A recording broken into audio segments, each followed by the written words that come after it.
All right, the numbers are ticking up. This is always fun to see them kick up. Yeah. So it looks like we're live. Yes. Yeah, so I'll wait just a minute Yeah. for all of our people to join us. Yeah. You have to manually let them in, And now like I'm one by one. it's hands It's off. It's all automatic. automatic now. Oh, Yeah. that's great. Wow. Yeah. Technology. It's amazing. Wow. Yeah, they have to find their seats and Yeah. meet the Yeah. drink minimum, you know. There's, with social distancing and everything, and hand sanitizer at the end of every row, right? That would be yeah, a digital hand sanitizing Yeah. Yeah. function Yeah. via Zoom. Right. They'll have thought of everything. Yeah. Yeah. Yeah. Yeah. Yeah, so wait just another maybe 30 seconds and then we can Yeah. start it. It sounds good. I have my tea here. All right, I'll drink my water. I'll make sure Skywalker is prepared. Are you ready, Skywalker? Yeah, he just meowed. He gave his signal of approval. Right. Right. Right. Cool.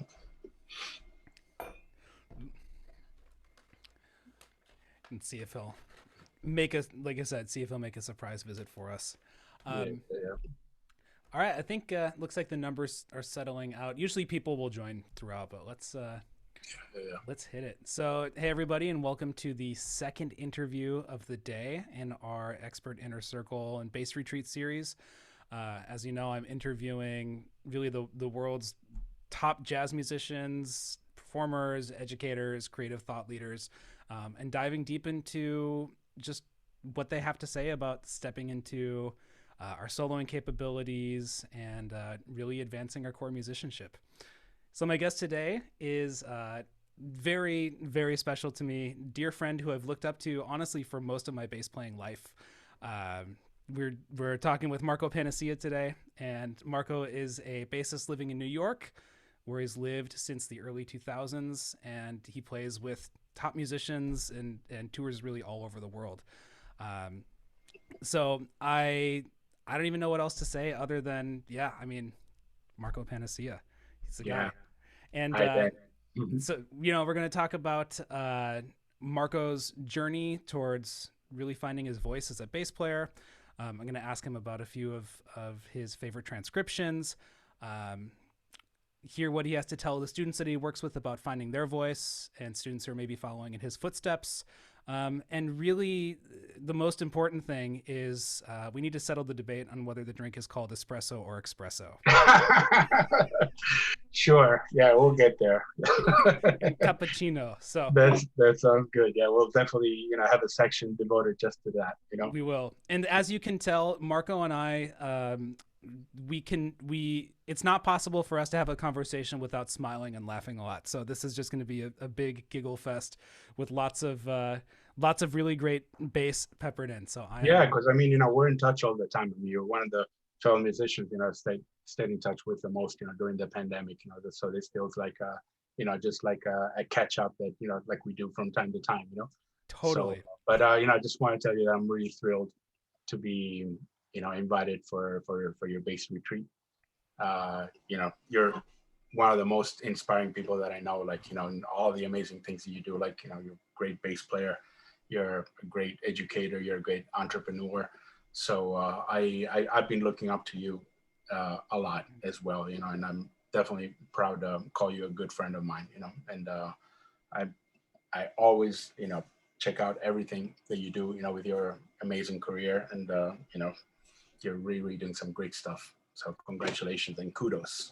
Thank you, thank you. Yeah, likewise. It's so much mutual admiration, and yeah, I'm excited to dive in. And I, I mean, there's so much we can talk about. I would love if we've been doing the 60-second bio. Now, Yeah. it's not always possible to condense it. I would love for you just to have the floor to tell me a little bit about your background. Yeah, Yeah, just definitely. Yeah, I'll try to, keep it concise, but, there's definitely been a lot of things, happening, so far in my journey. So I'll just try to, go straight to the point, but, we can start out from when I was like about 8 years old, and I started playing the piano. I was taking classical piano lesson as a kid. And I mean, an 8, 9-year-old kid in Italy, growing up in Italy, like I did, it's like more interested in playing soccer, like doing, the things that most 8-year-olds would do in Italy, so that music and the piano were not like on top of my priority list, but it was definitely useful to, practice, the piano for those like 5, 6 years, because the good thing about it was that it taught me a lot about basic music theory, just like playing Mozart and Bach, and all that good stuff, definitely teaches you a lot about harmony. And so it gave me a great foundation as a musician. And also the advantage to playing the piano was that it taught me how to read in bass clef, which was huge, because then when I started playing the bass, I didn't, I was I already had my reading together from like the left hand of my piano playing. So I was able to just focus on technique and on the instrument, as opposed to like having to have the extra burden of learning how to read in bass clef. So I always recommend, to all my students, to have some basic piano chops together, because it really helps so much. My whole concept of the bass is basically, I just see a keyboard, instead of seeing like a fingerboard, I see a keyboard in front of me, and I see the harmony, I see the chords, and it's being played on a piano. So that really influenced my concept a lot. So I really recommend all young bass players, that are starting out, and all ages, to definitely spend some time, like with the piano and studying harmony. And so that was that. Then about when I was about 16 years old, there was a rock band being formed in my, with classmates, when I was going to high school. And there was a friend of mine selling this $50 bass, it was like a Mile High Action. It was like this, but I decided to buy it and go for it. I remember that the first bass line I ever played was Transmission by Joy Division. It's like a punk rock line, like made up of like 3 notes. And at the time I was reading the classic rock, and heavy metal. So I think we had this in common. You were a metalhead too, right? Weren't you? Yeah, I used to have long hair, and Yeah, totally. Yeah, me too. It's all gone now, but that's for another a story for another day. Then so I started, getting to the electric bass, and then a couple of years later, I started getting into Jaco Pastorius, and he was definitely a huge influence, because I mean, we all know what Jaco did. I mean, he was an amazing musician, more so than a bass player. Like, we can really call him a quintessential musician, because what we heard from his bass was like really music, more so than chops fest and all that. I mean, you could tell that he really had a deep understanding of all styles. You could hear classical influences. yeah, You could hear, could play jazz well. You could play funk, R&B, like all these different styles. So in a way, it was kind of like my connection between the rock world and the jazz world. It started getting me interested in jazz. So when I was about 19 or 20, that's when I started to pick up the upright bass as well. And the spark that kind of made it happen was a concert by John Petitucci in my hometown. wow, At the time, it was like, we're talking like late 80s. It was really known worldwide as like this virtuoso 6-string electric bass player, playing with Chick Corea, with the Ken Smith bass. So we all expected him, to show up, kind of do this like big fusion fest of a concert, but instead, he just showed up with his upright. And he had a trio with Joy Calderazzo on piano and Peter Erskine on drums.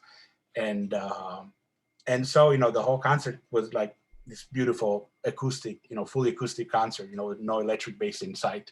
And so, like, as a 19-year-old, I was like, I was so shocked, about the whole thing that I basically couldn't sleep that night. I was like, wow, what did I just see? It was like one of those life-changing moments.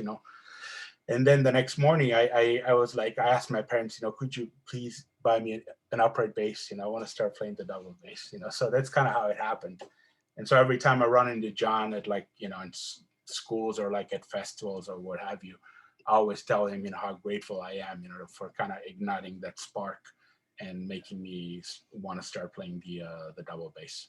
and it was So, serendipitous because you also made a recording with Peter Erskine as well, right? yeah, that's right. Yeah, yeah, yeah. I mean, if you told me back then as a 19-year-old, hey, in about 15 years from now, 20 years from now, you're going to record a live recording, with Peter Erskine, I would have laughed. Yeah.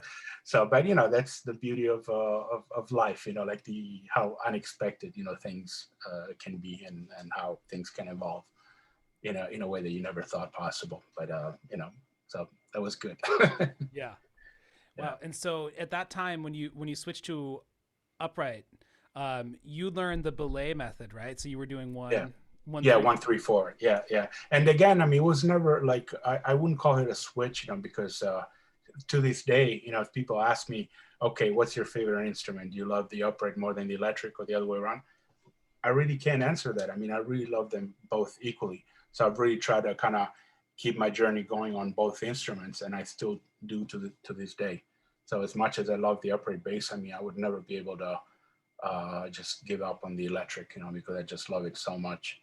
And one thing that I got a little frustrated about when I really got heavily into the straight ahead jazz scene was that a lot of band leaders, didn't want me to play the electric bass, because for their reasons, I guess. It could be an aesthetic reason, because the upright looks better, or they love the sound better. So sometimes, I would go like 1 or 2 months, without being able to bring the electric bass on a gig. That was really frustrating. So that's why I started getting into the Broadway thing.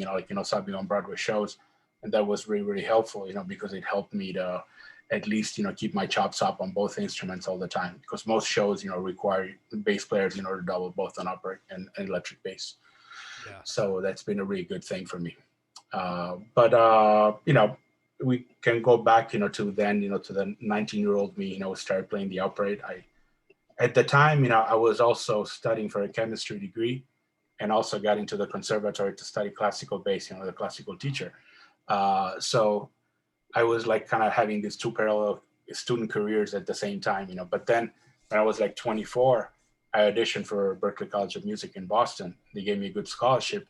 So I was like, okay, I'll just go to Boston, try Berklee out for 1 semester, and then go right back to Italy and finish my chemistry and classical bass degrees. But that was like 22 years ago, and I'm still here in the US, so it's kind of, I always mention, John Lennon's lyrics, he says, life is what happens, when you're busy making other plans, so I got here, just like thinking that I would stay in the US for 3 months, and then now I'd be here for a long time, I became a US citizen in the process. And so it's just kind of an example to how unpredictable life can be, our journeys, can kind of change, from one day to another, like in a very unexpected way. Yeah. And now you were at Berklee with, a lot of like really heavy hitting jazz musicians. Like Yeah, yeah, that was a pretty epic class list from your that's right. time. That's right. Yeah, my classmates were, Lueke, Kendrick Scott, Walter Smith, Jaleel Shaw. I mean, tons of like musicians, have become really like jazz, bona fide jazz superstars, So it was that, but, it was great to interact with them, because at the time, they were like 18, 19-year-olds, but they were already playing at like such a high level, I was a little older. I was like 25 or 26, but they were like fully fledged professionals at the age of like 18, as freshmen. Wow. Yeah, yeah. And so you studied with Whit Brown? Yeah, I started with Brown, Bruce Gertz. I had Dave Santora. I had a lot of great teachers at Berklee, and but of course, the bass instruction was great, but what I liked a lot about the school was that it was a really open-minded kind of environment. I mean, I was able to play all styles. I was doing pop and R&B with vocalists. I was playing classical, like in the string orchestra. I was doing, a lot of straight ahead, and so, what I really liked about Berklee was that, I really wanted to be as versatile a musician as I possibly could be. Berklee was perfect for that. Instead of being like more like of a conservatory, like, kind of environment, where like you'd be fed, straight ahead jazz, from, morning to evening, like Berklee was more like, what you wanted it to be, so I would pick, like different things in different styles. And so that really worked for me. And Yeah. so when you were at Berklee, or let's say before you got to Berklee, it sounds like you were doing a lot of just like self exploration, figuring out how maybe how to play jazz on the piano, or just like really diving into jazz on your own. Was Berklee your first time that you had like a jazz bass teacher? Yeah, in a way it was, even though before I left from Italy, like around 97, 98, I took a couple of lessons, with the bass player who ended up being my main influence, his name is Dario Vida. Yeah. He's, I think one of the most amazing bass players on the planet. And the thing about him is that he, as far as phrasing, since, this is like we're talking about soloing, he managed to basically learn John Coltrane's classic phrasing, on the bass, so that's what's astonishing about him. He was able to replicate all the nuances. So it was a really huge influence, back then. But then, of course, at Berklee, I got more of a, a structured, training, but when it comes to soloing, I definitely learned a lot, from Dario, from studying with him a little bit before I left for the US. Yeah. Yeah. Yeah. Well, and it seems like, in a lot of ways, when you go to a school, a lot of teachers will, and I heard you talk about this in other interviews. Some teachers will try to put their thumbprint on you, and other teachers will try and give you the steps to really develop your sound and your voice. And I see, like, watching you play upright and watching you play electric, it seems like one thing. So I have to imagine, or it seems like, at least in terms of technique and left hand technique, it's very fluid between the two. And I have to imagine that Berklee, and working with the teachers, like, really gave you tools to preserve your voice and preserve your sort of musical identity. Yeah, that's true. Like for me, like, because I love both instruments a lot, I guess that the technique on upright and electric bass, they've kind of influenced each other. Like I do things on upright that normally you wouldn't do. Like I play a lot of 1, 2, 3, 4, like, midway through the neck, which is something that I took from the electric bass. And vice versa. Like, when I play on the electric bass in the low positions, I play like 1, 2, 4 or 1, 3, 4, like I kind of keep the upright fingering, until up to maybe the 5th fret, but it's always like kind of everything is a bit random. I mean, the truth is that every one of us, each one of us comes up, with their own way of doing things, so you kind of develop, your own fingerings, your own way of doing things, which I really encourage, in all my students. There's no such thing as like a right or wrong way of doing things, and it's all really about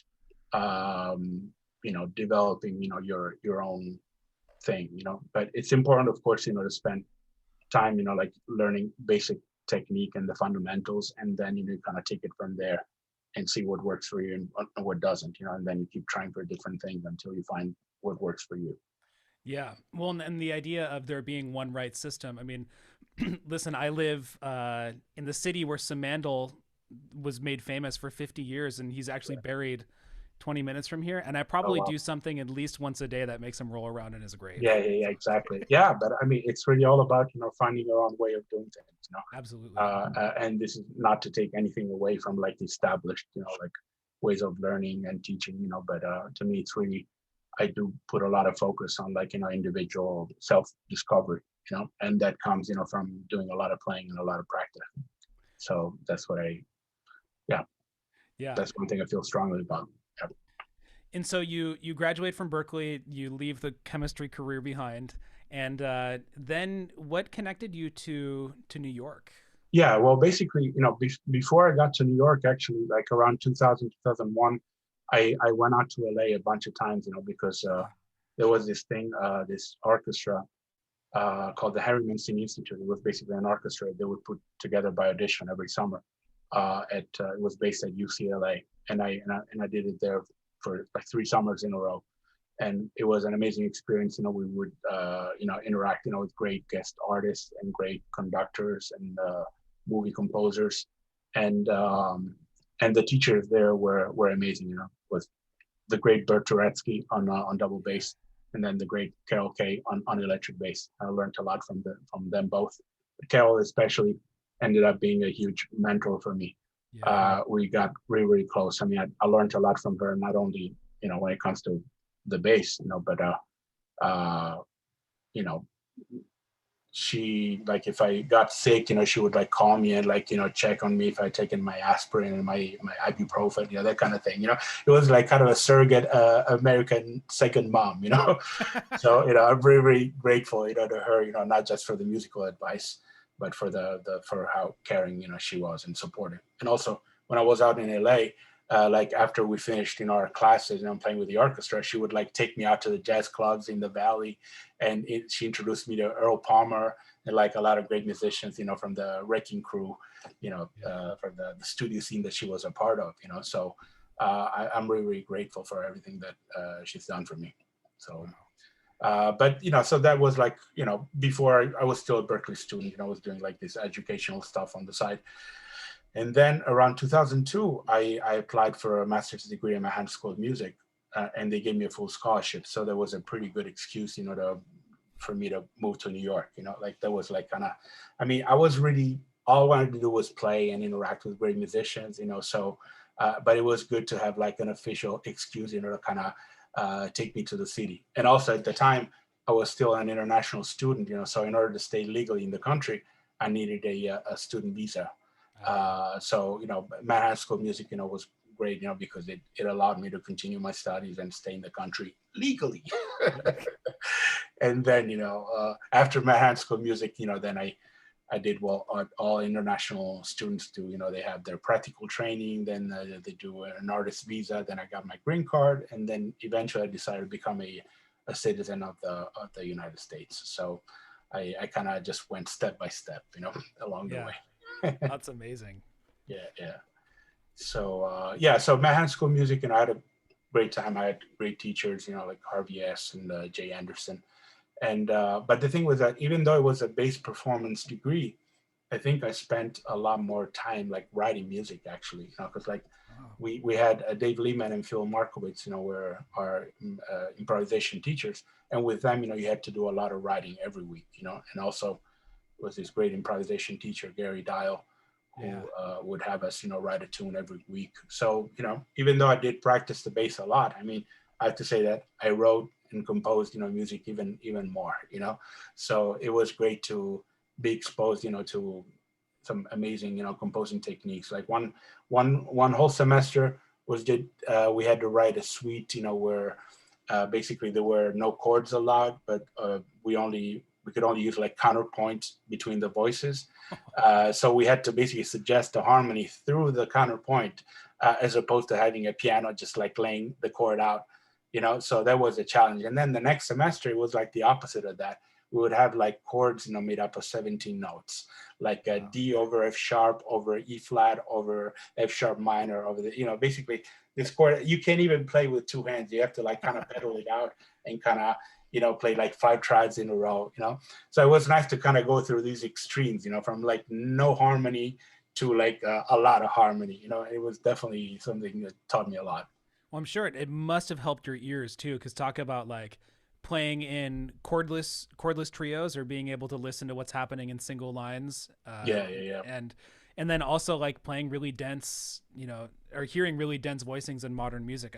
As a bass player, I can imagine both of those experiences are invaluable. Absolutely. It really taught me a lot. So, that was a great experience, at MSM. And then the year that I graduated, I connected, with this young prodigy pianist, Eldar Jangirov. I was like 15 or 16 at the time.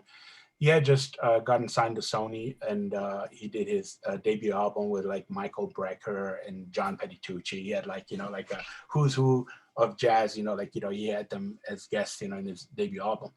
And so he needed to start touring. He needed to put a band together. So I ended up being part of it.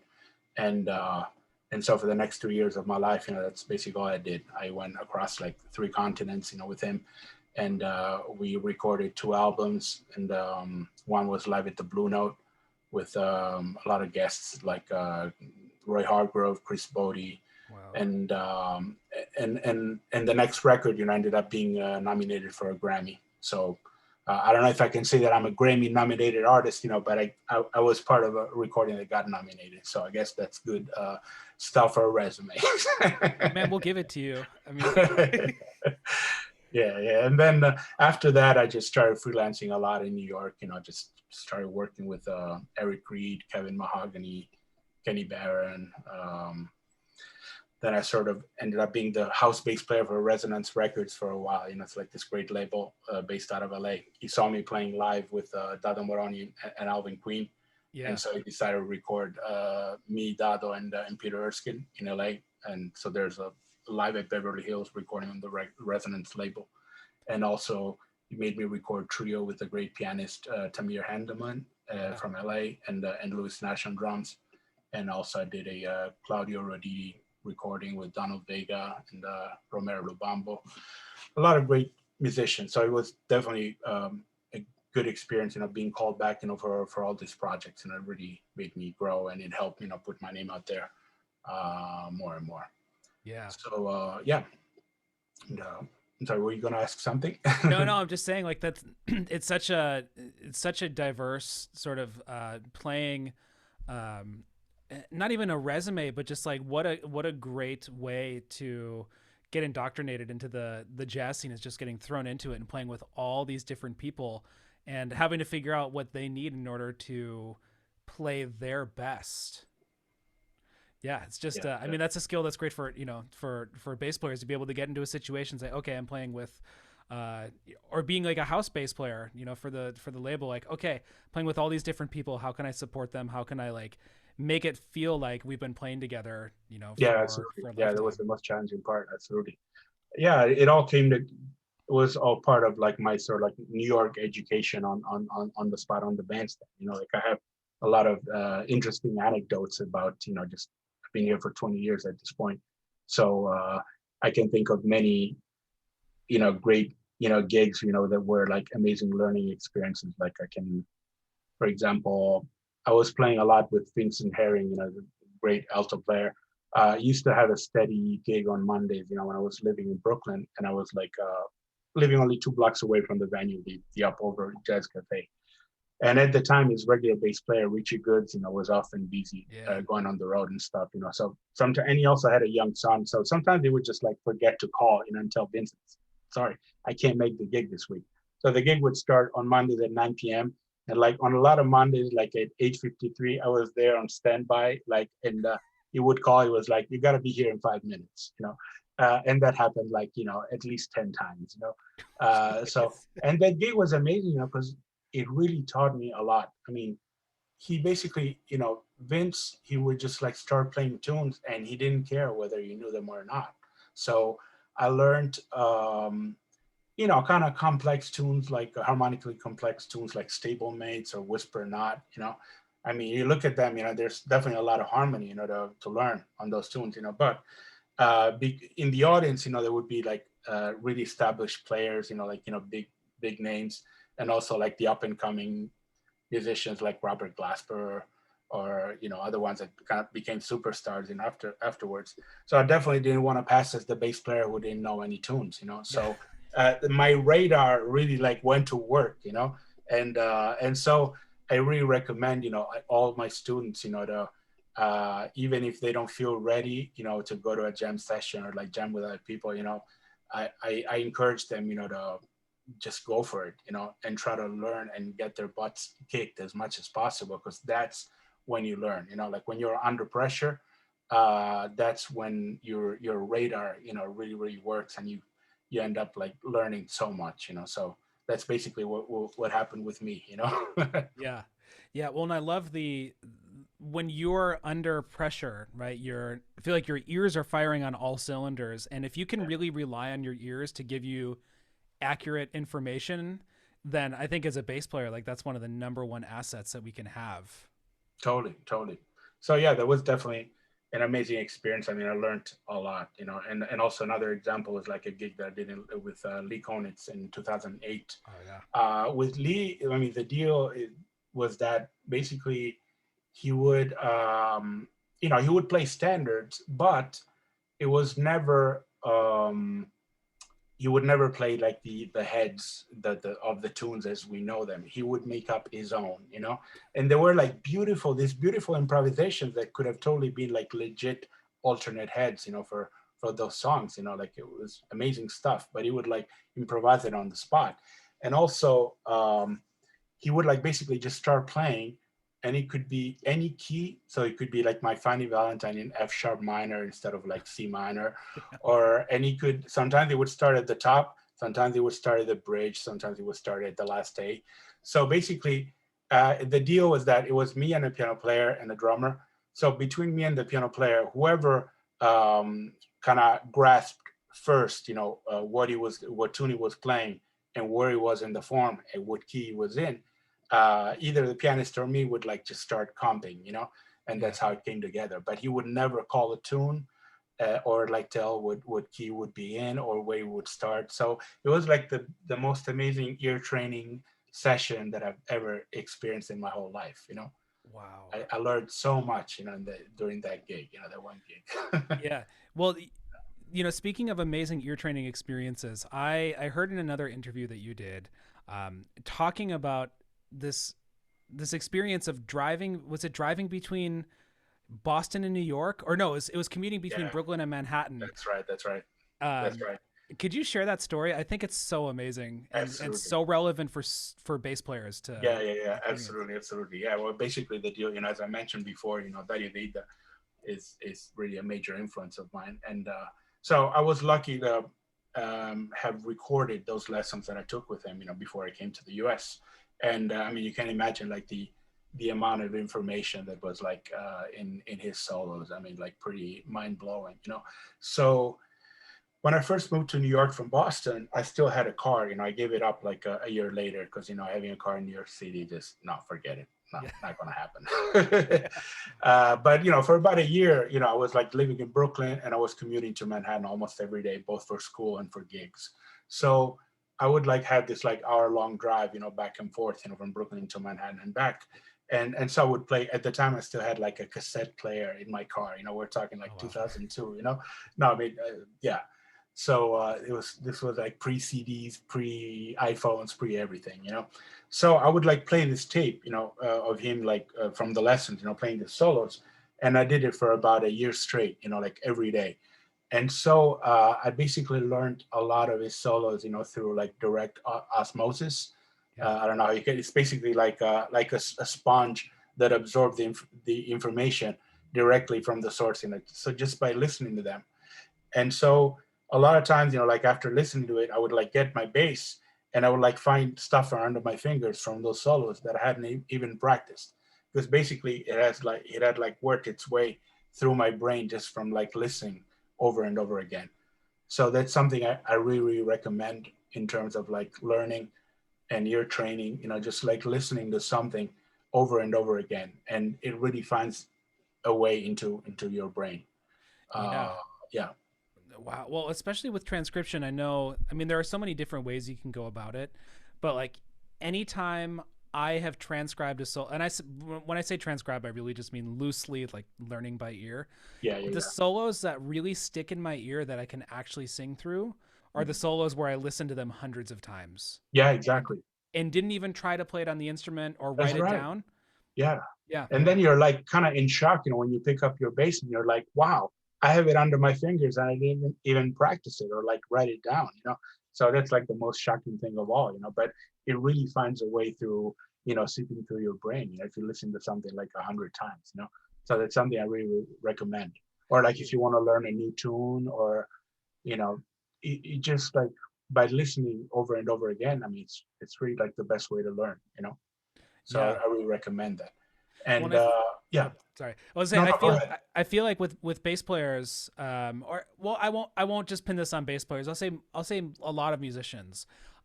There is this worry that if we're not practicing it like solely on our instrument, then we're not practicing. And the idea of doing ear training or singing or listening as part of our practice doesn't feel like it counts. Yeah, yeah, Um, yeah. but No, it's yeah, but it sounds, I mean, everything we're saying is like, no, actually it can count.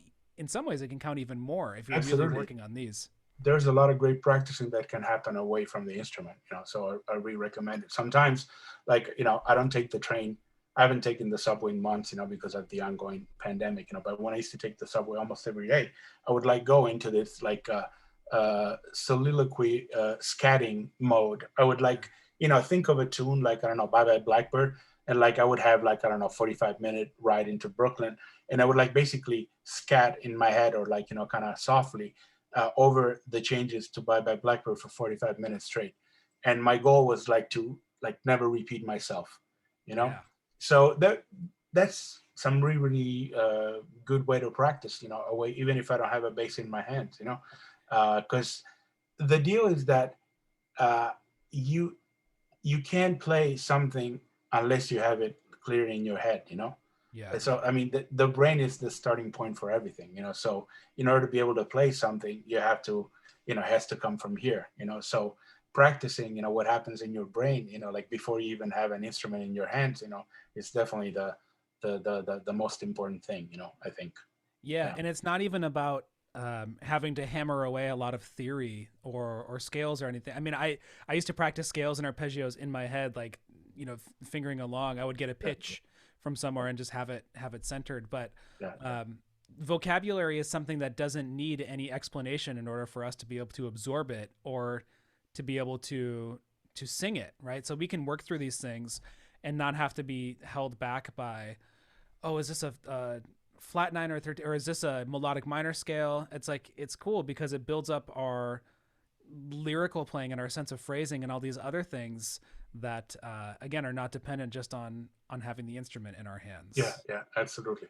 And also, one thing I think often about is that as bass players, I think we have sort of like a dual personality in a way, and I'll explain that more in detail. From what I hear, we have our brain is like split into two parts. There's one part that attends to all the rational stuff, like being precise, being on time, to an appointment, and then there's like the more artistic side, where you know it's not as it's not it has nothing to do with precision, but more like about self-expression and that so I think that we kind of live in between those worlds, because when we're playing a walking line, when we're comping, we need absolute precision. I mean, we're basically driving the band, and we need to be the foundation, together, with the drummers or pianist, or any other, or sometimes by ourselves. If there's like no drums or pianist on the gig, we really have to be that pulse, that metronomic, um, you know, uh, let's lay it down and be the foundation of the whole thing. So I guess that uh, is the rational, part of the brain that tends to that, because we need absolute precision, right? But then when we solo, we have more of a chance, putting the other part of the brain at work, which is more like the Picasso, the artistic, like side of the brain, So we kind of go back and forth, between these two things that are sort of like, if you look at them, they really seem like far apart, from each other. But in reality, they're just like different sides of the same coin, Yeah. Yeah, yeah, Yeah, well, it's the same information, right? Like we're dealing with the same chords, it's the same group, same same choices are available to us. But yeah, it's like having that sense of freedom. I think that can freak out some people who have never soloed before either. yeah, yeah, yeah, Like there's a lot of barriers, and when I think of when I think of people who have really distinctive solo voices, I mean you are absolutely at the top of the list. Um, is that something? Well, how did you actually come into that? I'll ask that question. Like, how did you yeah, yeah. develop your vocabulary and that part of your performance? Well, I mean, for me, like, I think what my whole concept is based on the fact that again, when I have to be a bass player, like laying it down, I do that, But then when I have to solo, it's like if I morph into a vocalist or a horn player in my mind, I want to be able to replicate the nuances that come from a vocalist, or a saxophone player or a trumpet player, and so I just basically just kind of try to forget that I'm a bass player and just really like just try to sing through my instrument as if I were a vocalist. So, and also like we have many things in common, with vocalists as bass players, and especially like upright players or like fretless electric bass. we have the advantage of the portamento Yeah. of being able to basically gliss, from one note to the next, as if just like a vocalist would, But think of a pianist, for example, or like a fretted guitar. They don't have that option because, on a piano, if you want to go from C to C sharp to D, it's da da da. You don't have a way of doing like a glissando from one note to the next, So Yeah. it's definitely a big advantage point. That's why when I think of like, when I play the upright, I really think like a vocalist because we actually can, because of the fact that we have like we can mold, like our phrasing, just like a vocalist or a horn player would. And also I try to pay attention to not sounding like robotic, like, sort of like a sequencer style. Like if I had to play like da da da da da da, like a bop lick, I wouldn't play like da da da da da da, like, this way, kind of like staccato. I would want to think more like do that, do, just like a horn player or like a vocalist would, where like every note is not spelled out as clearly as like the other ones, but Yeah. that's where the magic comes from. There's like this whole, kind of imperfect, very human feel of like, having each note kind of has a different vibe, like, compared to the one that comes before the one that comes after. So, and it's a very vocal or horn like thing, that's really, really effective. So I Yeah. try to use it as much as I can. So, for a bass player, this translates into doing a lot of hammer-ons and like, glissandos. And of course, when you gliss, make sure you get to the next note in tune, but other than that, just like really like try to pretend that you're a vocalist or a horn player of sorts, and whoever's listening, is really receptive to that. Like sometimes I think of the fact that as musicians, sometimes, we get a little self-absorbed and we kind of forget that we're actually playing for an audience. We're playing for people. So when we say something through our instruments, we want to make sure that we're communicating something that people can actually relate to or understand. And also, most of the times, of course, there will be a lot of musicians in the audience, but most of the audience members are non-musicians. So how can I find a way when I'm soloing, to kind of say things that can move them? I mean, most audience members will not know the difference between a super Locrian or a harmonic minor scale, or like the sharp nine and the flat nine, because they're not musicians.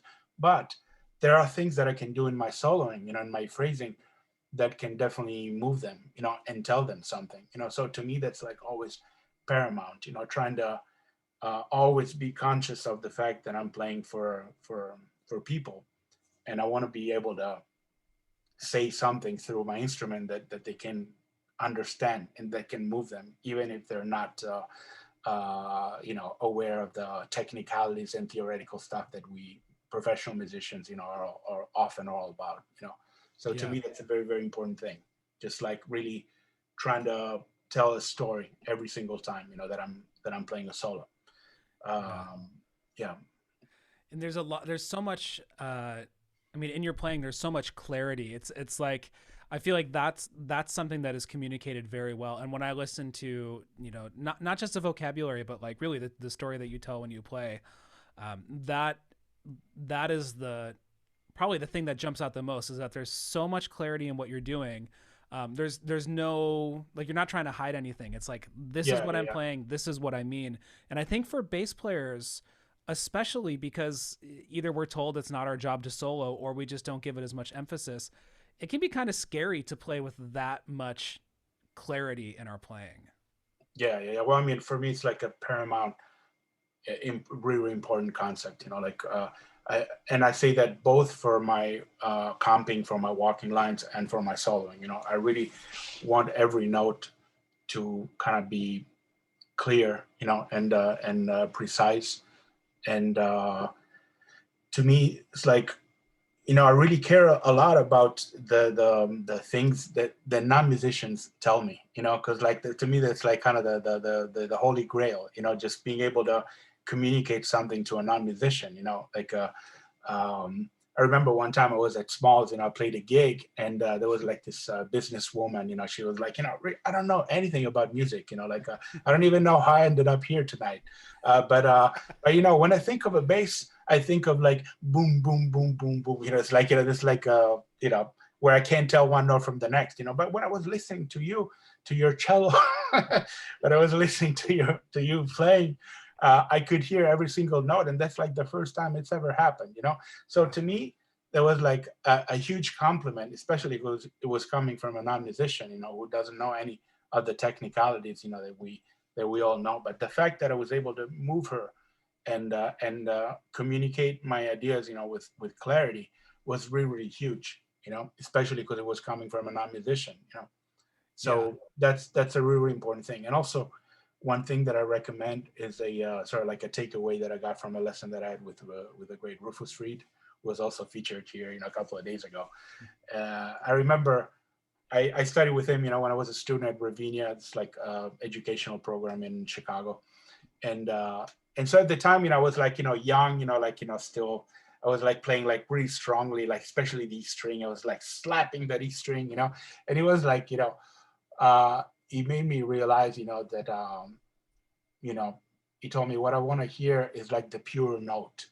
I don't want to hear all that added external noise, added on top of the note, So that was like kind of huge, Since then, I've always been very mindful of how I play my E string, and I try to avoid like, just like doing that stuff, where like 50% is like the pitch and 50% is like the string slapping on the fingerboard, So that's also a very important element, when it comes to like thinking clarity, just really focusing on the beauty of the bare note, and trying not to color it, with too much like string noise and things like that, So that was definitely something that stayed with me, like to this day, Yeah. Well, and something I learned, because we've done, it's been so much fun. We've done quite a bit of duo playing, either informally or at the Rochester Bass Retreat.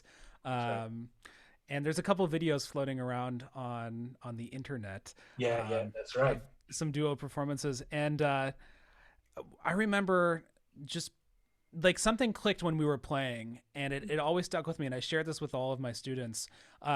Playing duo with you really helped me realize what it meant to have a big sound.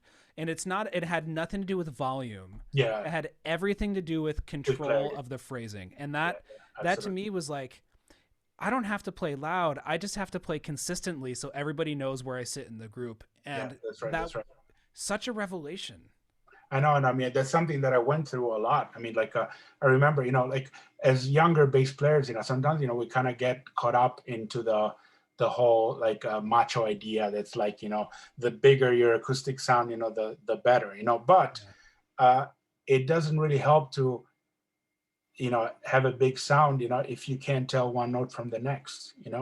What really helps is to have clarity. Like, so even if your acoustic sound is not as huge as you would like it to be, if every note is like resonating clearly, and you play with the right attack, that's what makes you heard. Especially when we're playing with drummers, we all know the deal. I mean, like, the drum set, especially the cymbals, can really eat up the bass sound, kind of kill all the nuances. So the way to deal with that in a natural way is not to. It really has to do, with your intention and how you play. Like, I always recommend to play at the end of the fingerboard, like sort of like the school of Ron Carter and Christian McBride and Ray Brown, because it really makes a difference. I always tell my students, if you're playing down there, it's sort of like, if you're going down south on the fingerboard, it's sort of like there's like an imaginary mid-range button on the rib of the bass that you're kind of dialing in, and you really get that mid-range, that makes you heard, with a lot of clarity. And that's, to me, that's more important, than like having this big loud sound that has no definition. So to me, that's like a very, very important thing. I base my whole concept off of that. When I was younger, I bought into that myth, that like, was all about like, just like breaking your fingers and just like playing acoustically loud, but it's really not about that. It's about going for clarity. I mean, Christian McBride himself, in his early years, used to play without an amp, and then like he had this revelation. It was like, what am I doing, So he started playing, with an amp. And also, I remember Ray Brown, like during a clinic, they asked him, like in the early '60s, why didn't you use an amp? And his answer was like, because we didn't have them. So there's a lot of takeaways, and so if Ray Brown, McBride, all these idols of mine, Ron Carter, if they all did it, then there must have been a pretty good enough reason, and I definitely follow them, like it's like if they did it, then there's definitely a good reason for it. Yeah. Well, I remember playing your bass and then playing Larry Grenadier's bass not too long after that. And both of your basses were set up like almost the same, really accessible action. It was like, it was just built for comfort. And it's like, yeah, the point is not to work so hard that you have to like muscle it. It's just make the instrument work for you, essentially. Yeah, absolutely. Find what works for you. So that's really what it's all about. And there's at Berklee, I was doing a lot of transcribing. Every week I had to transcribe a solo. So I had the opportunity back then, to kind of find a couple of key solos that really were life-changing for me. So I'd like to recommend them to everyone. Yeah. Definitely have all my students, work on them, and they're always thankful. Well, I guess my number one desert island bass solo of all time is this Ray Brown solo on "Sometimes I'm Happy" from the London House sessions in Chicago. I think we're talking like late 50s, early 60s. And at the time, was still playing gut strings, with no amp, but it's pretty unbelievable. So I know that there's a few different takes, but it's easy to recognize the one I'm talking about because it's like about 11 minutes long. And it starts with Oscar Peterson quoting that famous standard. I don't remember the name. It's basically yeah. So basically, that's how it's easy to find it amongst all the alternate takes, and also I had my students transcribe a bunch of lines by Larry Grenadier, who is also a favorite bass player both for me and yourself. I know that. There's this obscure album for the Crisscross label by Jonathan Kreisberg, the guitar player, trio with Larry Grenadier and Bill Stewart. And on that record, there's two songs that have really been like kind of life changing. One is basically this blues, by Charlie Parker called "Relaxing at Camarillo." Yeah. And what he does in that, I mean, you're probably familiar with it. He does a walking solo. So basically, the deal. Most bass players, they when it's time to solo, they will go like all horn mode, just like blow through the changes, as it's expected. So but instead deciding to do a walking bass solo, it's kind of a lost art. I mean, I think it used to be a lot more popular like in the 40s or the 50s, and then it kind of, when Scott LaFaro and Paul Chambers came along, then that was kind of put on the wayside. And bass solo is always equated, just blowing like a horn player. But so Larry, it's kind of a big deal, that he decided to kind of bring that back, and that. Yeah. But when you're doing a walk-in solo, it's a very exposed kind of thing, because like you basically have to be able to create a line that has an amazing deep melodic content, as you would expect, from a like a horn-like solo. And he really does it. And so in this solo, he basically does like, it's all based on motivic development. It starts very simple with like a 3 or 4 note motif, do ba da dun dun dun do ba da dun dun, something like that. And then he basically builds the whole solo off of this thing, And so there's so much to learn from that. So I mean, I would recommend everybody to go find it. I mean, I think it's probably on YouTube or Spotify, and just transcribe it.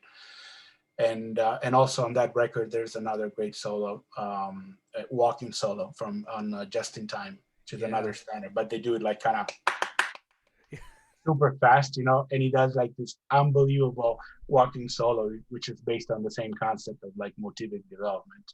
So really check it out. I mean, it's like these are like my three desert islands, solos, bass solos to transcribe. Like they've taught me so much. I have to say, I remember you telling me about the just in time solo, and I actually suggested it to a student 2 weeks ago to Oh, cool. transcribe because Great. Yeah. it's getting passed along, man. It Yeah. trickles down. I'm having a student working it right now. Bill, I'm talking to you. And he's doing a great job with it. Oh, that's amazing. Yeah, Uh, yeah, yeah, hey, so I have a question. It's about, well, it's a two-parter, but I can think of, like I said, when I was a kid, and well, a little older than a kid, but when I first started getting serious about playing jazz bass, I found your recordings on YouTube of the F Blues and Bye Bye Blackbird, and I was so blown away by your sound and your not just vocabulary, but everything that you had to say. And I think it's safe to say that you have absolutely inspired like the next generation of serious bass player. And this might be a bit of a strange question, but I'm going to just go for it. How does it feel to listen to bass players who are like really blossoming as emerging jazz bass players, and to hear the influence of your sound and your vocabulary in what they do? yeah. Well, it freaks me out a little bit because I'm like, hey, I know that phrase. Where did you take it from? Oh, maybe me. No, but it's cool. It's all about that. I'm really. It's something that makes me really happy. Because we all learn from one another. I mean, there's no such thing as, I mean, I'm thinking about the great Dave Holland, it's like a major influence for me. And he says that, I mean, when he started out, like when he was in his teens, he started playing the bass because he idolized Ray Brown. And so basically that's what inspired him to play. And then he totally came into his own thing, like, I mean, now, when you think of Dave Holland, it's really like, he really has his own vocabulary for soloing and everything else, coded. And he sounds like, very different from Ray Brown, but it's interesting to point out, that it was thanks to that original spark, that he made it happen, that he kind of built, his knowledge on top of what he learned from Ray Brown, and then he really came into his own thing. So it's really an amazing thing, like, seeing like bass players, kind of influencing one another. There's no such thing as like, in a rival point, where like, it all. It's like, we're all in the same boat, regardless of whether we're beginners or like consummate professionals. It's really nice to just learn from one another, and right now there's some amazing young players, who are doing who are playing, like such great stuff. Like I love Cole Davis's playing, for example. Yeah. Oh man. Is really coming up with some crazy, amazing stuff. Like on composition, it's Yeah, like, it's wow. ridiculous. Every time I see his stuff, I'm like floored. Yeah. So it's definitely gonna be one of the the biggest stars that the bass world has known. And of course this bass player who lives in Vienna. His name is Danny Ziemann. His stuff is pretty amazing. Wow. And so I highly recommend his tutorials, because there's so much to learn. Thank you. And especially this one, there's like a foreword by this Yeah. Oh man. Marco Panascia. Who's this guy? I don't even know. Yeah. Yeah, well, yeah. So yeah, I mean, it's a wonderful thing about just being part of the bass brotherhood, and just everybody influencing one another, and that couldn't be happier than that. Yeah. Yeah. Well, and I have to imagine too that, I mean, really playing the things that we want to play requires a lot of courage and a lot of commitment. And so I also imagine it must have been like a really nice feeling to know that, like, oh, I have my own voice, even though I'm always evolving and always learning, but to know, like, as confirmation, like, oh, I have a voice, and like it is apparent, it's there, and it's being passed on. Yeah. No, I mean, that's a wonderful thing, but again, we're all kind of in the same boat. It's like, just like life. I see life as a river that never stops flowing, and it's the same, with our music careers and everything that comes with it. I mean, it's just, we're always like evolving, into something else, and I'm thinking, I really admire musicians, that really take the time to do the homework, like learn the tradition, but then really they come together, like they really develop their own thing. I'm thinking of Lionel Lueke, for example. I know him well because he was my classmate at Berklee. We got there at the same exact time, and as I mentioned to you, I kind of, during the arranging one final, I copied a couple of answers, from him, because he had that stuff so down, like from his previous studies, so I definitely owe him one, but when he was at Berklee, Lionel was like kind of a Pat Martino clone, playing with a pick, like he really sounded like Pat Martino, like George Benson. He had this like Ibanez George Benson. I mean, he sounded nothing like the Lionel that we know now. So, but he was very humble. I mean, he knew that it was about really like learning the foundations, and then like that kind of freed him up, really come up with his own thing. Or like think of Brad Meldau.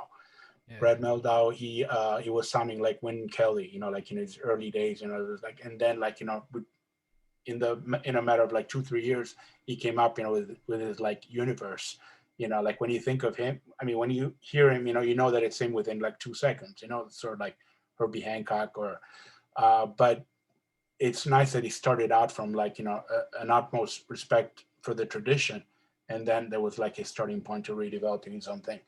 I'm thinking of the great Linda Mahon, the bass player from Australia. I remember this, because when she came to New York, she went to Manhattan School of Music. Like she started right when I graduated, I think in 2002, no 2004. I graduated and then she started out.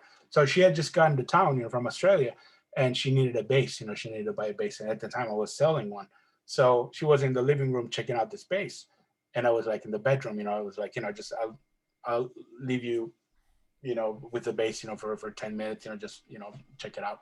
Uh, and she sounded like Dave Holland, like verbatim, like note for note. I was like freaking out. I was like, Dave Holland is in my living room right now, like total clone, And then now she like sounds nothing like him, It's sort of like Dave Holland, was in his early days, it was probably sounding like Ray Brown, and then he came into doing his own thing 100%. Same for Linda. When she got here, she was young, she was really like looking up to Dave Holland. And then, like within the course of a few years, she totally developed her own, musical universe. And now she sounds completely 100% like her own self. So, there's, those are the examples, that kind of, really inspire me, or like, or even like changing your concept, having the courage, to kind of reinvent yourself. I'm thinking of the great John Patitucci, who's the one that I owe everything to when it comes to like playing the upright bass. Probably without that concert, that I saw when I was 19, it would have never happened, for all I know. But John, was playing, like, the really pick-up-y kind of sound, low action, and then he kind of totally reinvented himself. Now it like he uses like a mile high action, and his whole concept is different. Like he used to play a lot more like virtuoso stuff like a la Eddie Gomez, but now it's like, just every note is like it hits you. There's like so much, such a spiritual approach, to every note that he plays. You can tell that he's really raised his action, because his sound is like really like the sound that you get out of high action. So I admire him, because like for all I know, he could have rested on his laurels. I mean, he had an amazingly successful career, with Chick Corea and everything, and he could have just like kept playing that way with that setup, for the rest of his days, but he didn't. He felt the need, to kind of really look within and reinvent himself. So, that's something that's really, really admirable, especially from someone at that level, who had already made it, So that's definitely a source of big inspiration, just having the courage to never stop searching, for your own sound and something new, to express yourself. Yeah, those things definitely need to be celebrated, because really being a musician is, not only is it a thankless job, but I feel like it's easy to beat ourselves up for the work that we put into our craft, and to not only have the courage to like step into the things that we want to do and that we want to play and say like, whatever, if people don't like it, that's their problem, but then to come to something and then continue evolving. Like you said, it takes a lot of courage, and I think it's just definitely worth celebrating along the way that like what we do is really freaking hard. Yeah, and I mean, the easiest thing to do is to rest on your laurels, Yeah. and just kind of just go with the flow, without really asking ourselves, like, what do I want to do, like, musically? Like, how do I want to evolve? Like asking yourself that kind of questions, and you can really tell what musicians are going that route. It really makes a big difference. Like when you feel that there's like a growth, going on. Regardless of the fact that they're already superstars, I mean, you can tell that they're always looking for new ways, to express themselves.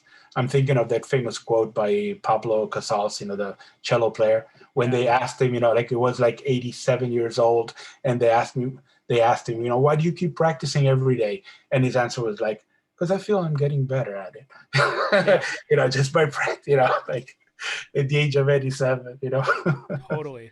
Well, and I think of, spending time with Bill Dobbins and knowing how he still transcribes and he's still doing like he still transcribes and he still does the exact same work that he asks his students to do. Like because he's like, yeah, I just the more I get into this, the more I learn about the music and what's not exciting about that. And it's like, oh yeah, this is like we are students for life. That curiosity doesn't shut off once you get to a point of being complacent. Yeah, that's right. Bill did the transcriptions of Now He Sings, Now He Sobs, right? Chick Yeah. Corea's album. Yeah, yeah. I have that book. Unbelievable. Wow. Seeing that solo in Matrix, like, wow. Yeah. Oh, Unbelievable stuff. he's got a bunch of stuff that I guess he wasn't allowed to. A bunch of transcriptions he wasn't allowed to publish because of copyright issues. I have Oh, to yeah, ask him yeah, about it, yeah, but yeah, yeah. yeah, I mean it's like those books are legendary. He actually told me that I think he met Chick Corea and Herbie Hancock because he did a bunch of Herbie's transcriptions as well, and it's just like, yeah, hey, it's nice to meet you. I transcribed like all of your solos. Right. Like what a great Wow. What a introduction. trip. Yeah, but it's inspiring though because the other thing it shows is that I mean, of course, people have different aptitudes for music, but it's like this is not about how much talent you have. It's really just how much you're willing to show up every day and be committed to the process. That's right. That's right. So that's what it's all about, just always keeping on going, keeping at it, keeping this river flowing. Yeah, Yeah, yeah, yeah. totally. And Well, rolling with it. I know we're getting close to the end, Yeah. and this has been so I mean so inspiring, so much great information. Um, I have one more question for you. This has become kind of a signature question throughout the week. If you had to go back and give your 20-year-old Marco self some advice, what would that be? Yeah, well, it would be a ton of things. I don't know where to get started, but I guess probably the most important thing would be to just be humble and keep an open mind and just be ready to and willing to learn from the fellow musicians you're playing with. Just reminding yourself that it's not just about yourself. It's really about music is the most important thing of all. As when we're young, when we're in our early 20s, I guess that the chops, like I've been playing in a choptastic way, is more important than anything else. But actually, the one thing to always keep in mind, is that the focus, has to really lay on just making music, making great music with the musicians you're playing with.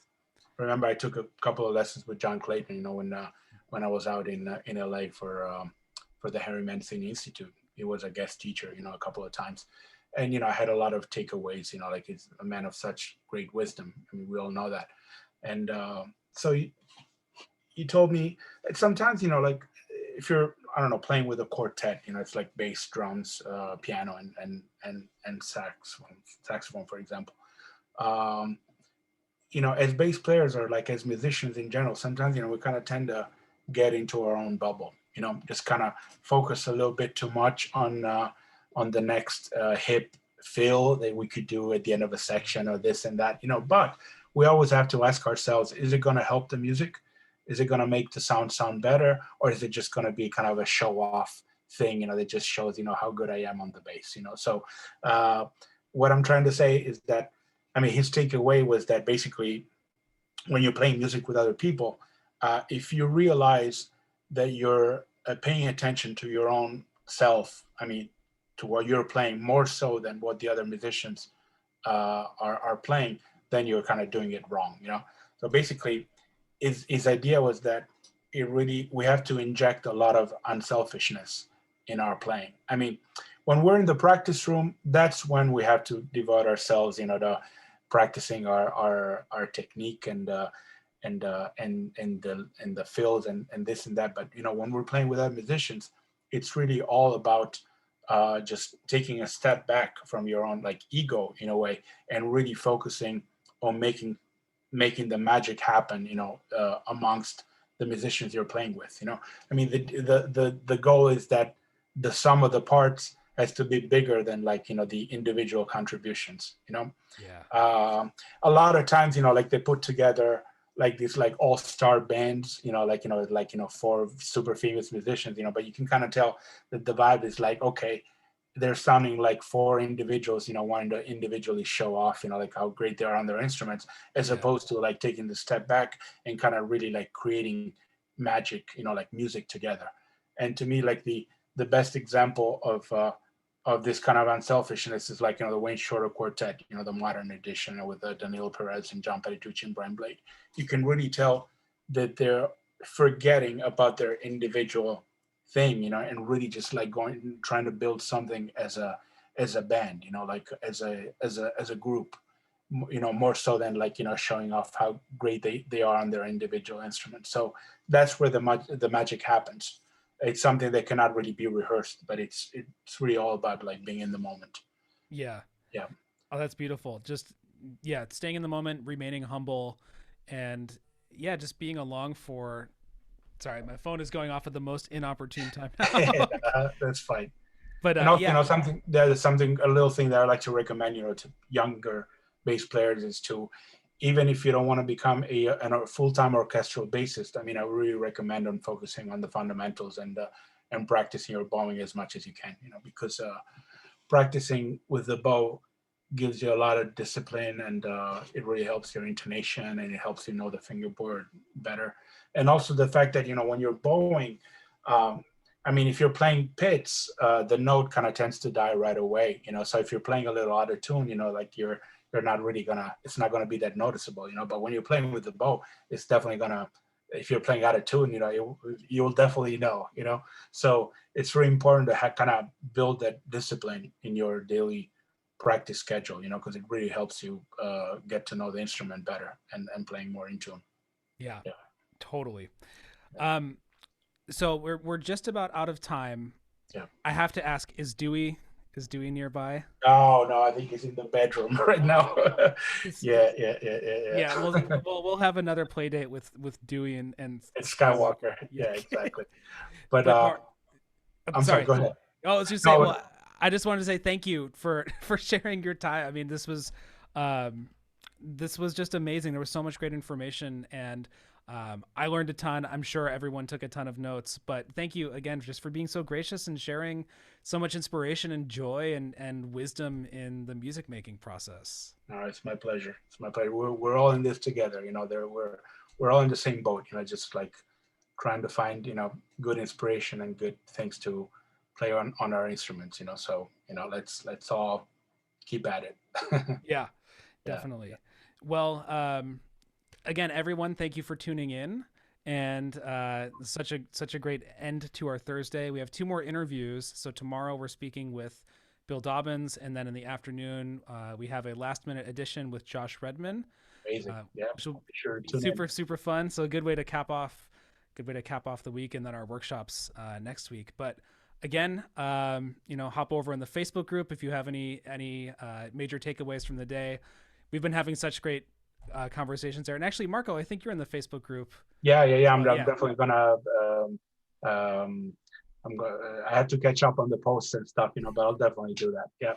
There's a Yeah. lot. There's a lot of good takeaways, and there will be some great ones from today as well. So everyone, I Awesome. will share the videos later. I'll send links to some of those transcriptions that you mentioned. And Cool. yeah, everyone, thank you for tuning in. Marco, thank you again, and I'll look forward Pleasure. to talking with you again very soon. Awesome. All right. Thank you, Daniel. Thanks, everyone. All right, take care. Bye bye, everybody. Take care. Bye bye.